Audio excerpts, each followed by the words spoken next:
Olá pessoal, o nosso conselheiro Acácio de hoje vai conversar com você sobre o foco excessivo que tem sido dado em cima da pessoa de Eduardo Cunha. Vamos entender o que está acontecendo no Brasil. Dia 19 de outubro agora, Eduardo Cunha foi preso. E, entre outras coisas relativas à prisão, existe de fato uma exposição midiática curiosa, tal como foi permitido aos jornalistas tirarem fotos do Eduardo Cunha e essas fotos serem publicadas aonde ele está sofrendo uma vistoria da Polícia Federal. Com nenhum outro indivíduo isso foi feito. Vamos analisar o que está por trás do foco excessivo em cima da pessoa do Eduardo Cunha.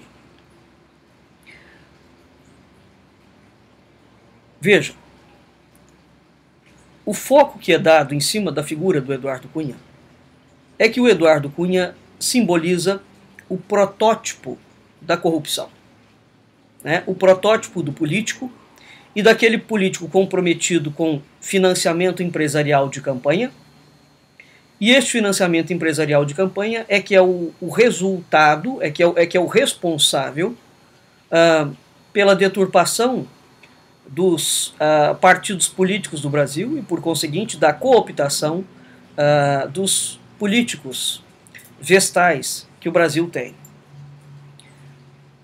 A questão é, o foco em cima da corrupção é meramente um pano de fundo. Um pano de fundo. O problema do Brasil não é a corrupção. O problema do Brasil é o comunismo. Mas o que existe dentro do governo e dentro dos esquemas de poder? Falar em comunismo no Brasil é proibido. Desde a queda do Muro de Berlim, não se usa o termo comunismo. Usa-se o termo esquerdas. Então esquerda é um termo pastoso que não designa absolutamente nada e não tem o peso semântico, histórico, conceitual, filosófico, político que tem o comunismo. Não é? Porque o comunismo é simplesmente uma máquina de guerra e foi, no século XX, o esquema ideológico mais criminoso que já existiu sobre a face da Terra. Não há nada igual ao comunismo. Nada mesmo. Portanto, existe um veto não só nacional, existe um veto internacional na palavra comunismo. Fala-se em socialismo de esquerda, em esquerdas, todos os termos são aceitos, menos a palavra comunista. A própria senadora Vanessa Graciottini, há um tempo atrás, que é do Partido Comunista Brasileiro, alguém a chamou de comunista, ela sentiu-se ofendida, porque ela não é comunista. Não é? Muito bem. Vamos entender o seguinte. Eduardo Cunha é corrupto? É evidente que é. Isso não está em discussão. Há dois tipos de corrupção. A corrupção endêmica e a corrupção sistêmica. O que é a corrupção endêmica? A corrupção endêmica é a corrupção em que o indivíduo rouba para enriquecimento próprio. Como o Eduardo Cunha, por exemplo, que rouba para mulher poder comprar sapatos caríssimos e para ele poder andar de Porsche. Isso é clássico e é comum e sempre existiu. Desde a história do início da história da humanidade, continuará existindo. O que é a corrupção sistêmica? A corrupção sistêmica é aquela corrupção em que o indivíduo não rouba para enriquecer. Ele rouba para favorecer um projeto ideológico. O que o Brasil tem? O Brasil tem corrupção endêmica, evidentemente, mas o grande problema do Brasil foi que instalou-se uma corrupção sistêmica dentro do país. E esta corrupção sistêmica engoliu a corrupção endêmica.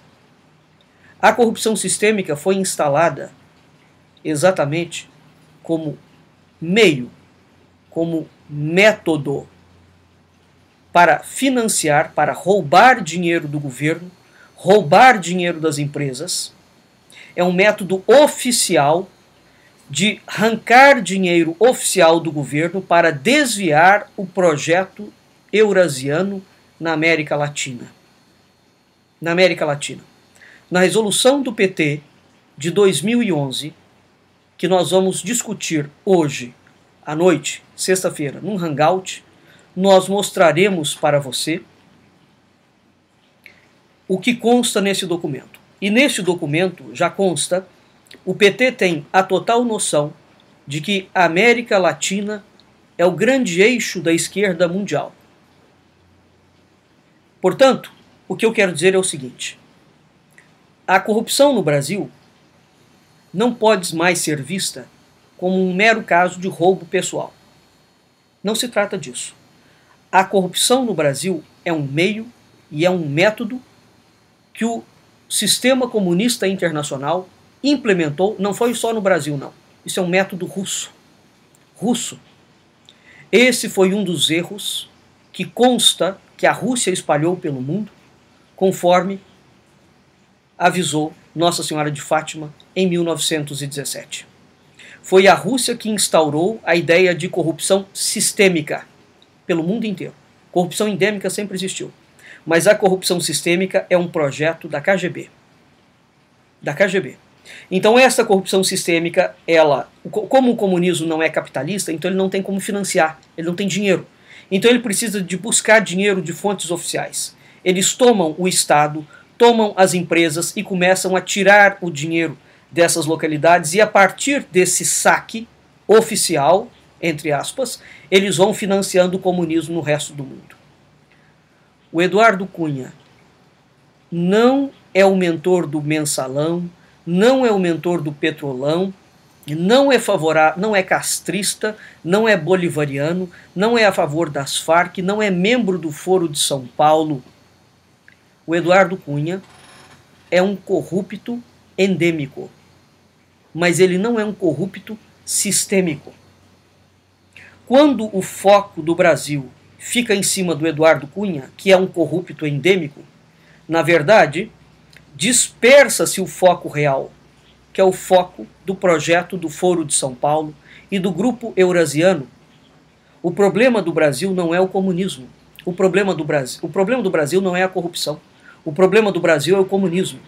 O comunismo é que criou o método e o meio da corrupção sistêmica para sugar dinheiro do Estado para financiar o seu projeto.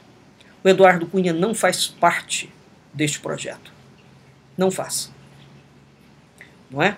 Então, quando existe o foco excessivo na figura de Eduardo Cunha, há duas questões aqui em curso, que está por trás dessa exposição excessiva. Primeiro,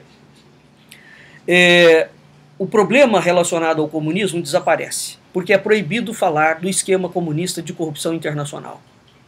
Então, o primeiro foco em cima do Eduardo Cunha é o comunismo desaparece. Segundo foco, surge o foco da corrupção. E a corrupção dentro da política e a corrupção ligada ao esquema do financiamento privado de campanha.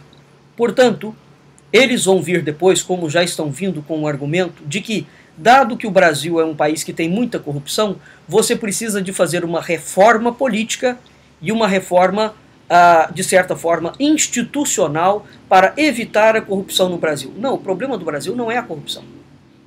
É claro que a corrupção existe, ninguém nega isso. Mas vamos entender os graus e a profundidade da corrupção. Uma coisa é o indivíduo roubar, e ele enriquecer e comprar Porsche, Ferrari, etc, etc.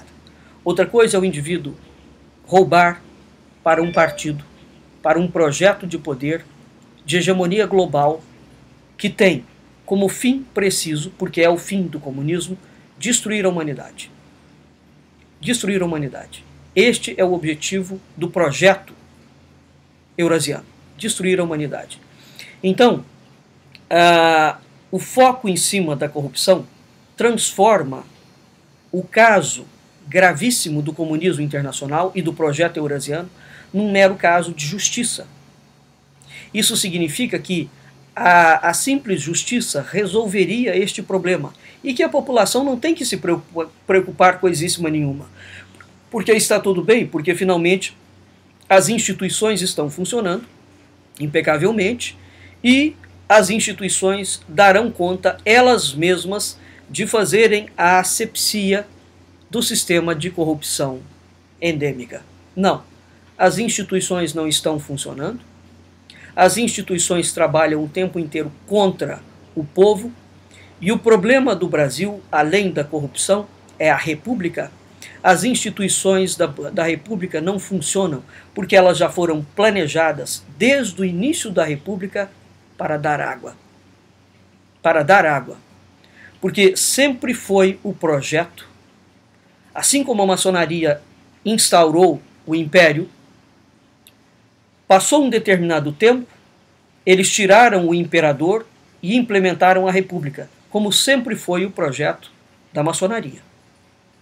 Uma vez que a República foi implementada, eles sabiam exatamente onde eles queriam chegar.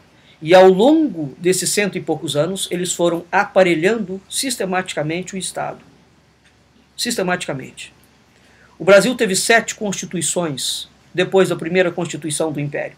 Todas elas são nazistas, fascistas ou comunistas. Todas. Sem exceção de nenhuma. Né? Inclusive a tão celebrada CLT, que é, que é o que rege as leis trabalhistas, foi extraída exatamente, Getúlio Vargas extraiu isso, da Carta del Lavoro de Benito Mussolini, fascista, portanto, não é? Ou a Carta del Lavoro não é fascista. Então, como é que nós podemos pensar que uma Constituição fascista pode pensar em alguma coisa a não ser a prática e a implementação do fascismo? Quer dizer, são essas dicotomias e esse plano de loucura e de ensandecimento no Brasil que não faz o menor sentido. Portanto, a prisão de Eduardo Cunha não pode contribuir em absolutamente nada, exceto no esclarecimento de algum ou outro caso de corrupção sistêmica, endêmica, mas o fulcro do Brasil, o problema do Brasil é exatamente os autores, os mentores, os agentes, os cabeças da implementação do Foro de São Paulo, e por trás do Foro de São Paulo, o que existe? O projeto eurasiano, a KGB e o projeto eurasiano. Este é o grande problema do Brasil, e isso é exatamente aquilo que os políticos brasileiros não querem tocar, porque todos eles estão diretamente envolvidos com esse processo, seja por covardia, seja por cumplicidade. De modo que vamos entender, começar a entender, já passou da hora de entender, as ações do governo. Vejam vocês, o João Dória acabou de ganhar as eleições em São Paulo. A revista Veja liberou antes que o José Eduardo Cardoso faria parte do governo dele. Houve um certo bochicho e tal, e agora a Veja liberou que João Dória chamou para compor o seu governo um conselho composto só de comunistas. Isso dá a prova evidente de que este país, independentemente do indivíduo que assuma, o Brasil já não funciona mais. Não se trata de um caso de imoralidade. Isso que o João Dória fez. O outro é outro nome. É outro nome. Portanto, vamos nos preocupar menos com a corrupção, que ela existe. Agora, se existe uma corrupção, existe um corrupto e um corruptor. E vamos entender de fato qual é o problema do Brasil. O problema do Brasil é o comunismo, que criou um método de funcionamento estatal, municipal, estadual, institucional, de corrupção sistêmica, para tomar o Brasil, o dinheiro brasileiro, e financiar o Foro de São Paulo. E isso foi feito. Isto foi feito. Portanto, prender Eduardo Cunha não abala minimamente o projeto. Lula está solto. O Supremo Federal, o STF está se encarregando de soltar todos os indivíduos que eram os quadrilheiros máximos do mensalão, que é o esquema, parte do esquema da corrupção sistêmica do projeto eurasiano.